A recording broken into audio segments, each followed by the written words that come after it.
தமிழக வெற்றிக் கழகம் தலைவர் விஜய் கண்டனம். பிறப்போக்கும் எல்லா உயிர்க்கும்.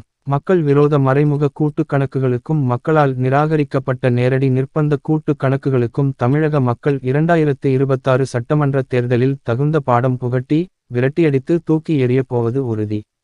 குறைந்தபட்ச அரசியல் அறத்தை கூட தொலைத்த ஒன்றியத்தை ஆளும் பிளவுவாத பாஜகவும் மாநிலத்தை ஆளும் ஊழல் மலிந்த அரசியல் கலாசாரத்தின் ஊற்றுக்கண் திமுகவும் வெளியில்தான் கொள்கை பகையாளிகள். ஆனால் நாம் ஏற்கனவே சொன்னது போல உள்ளுக்குள் மறைமுக உறவுக்காரர்களே. ஊழல் நடைபெற்ற மற்ற மாநிலங்களில் எடுக்கப்பட்ட நடவடிக்கைகள் என்னென்ன? ஊழல் மலிந்த தமிழ்நாட்டில் நடப்பது என்ன? மற்ற மாநிலங்களில் ஊழல் செய்தவர் முதலமைச்சரே ஆனாலும் தக்க சட்ட நடவடிக்கை மேற்கொள்ளப்பட்டதை இந்த நாடறியும்.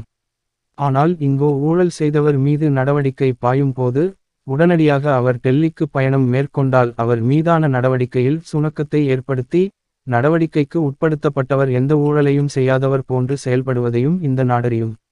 இது போன்ற பல செயல்பாடுகள் பாஜக திமுக மறைமுக கூட்டு என்பதை வெட்டவெளிச்சம் ஆக்கியுள்ளன.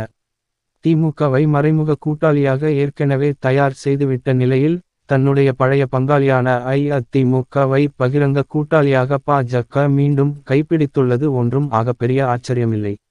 பிளவுவாத சக்திகளுக்கு சாமரம் வீசிய காரணத்தாலேயே ஏற்கனவே 3 முறை தமிழ்நாட்டு மக்களால் நிராகரிக்கப்பட்ட ஒரு நிர்பந்த கூட்டே இப்போது ஏற்பட்டுள்ளது என்பது நாம் சொல்லித்தான் மக்களுக்கு தெரிய வேண்டும் என்பதில்லை.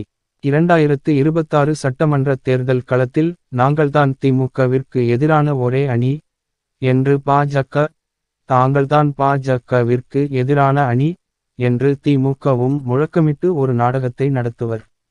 தமிழ்நாட்டு மக்கள் விழித்து கொண்டு விட்டனர். இனி திமுகவும் பாஜகவும் எத்தகைய வேடங்களையும் பூண்டு நாடகங்களை நடத்த இயலாது.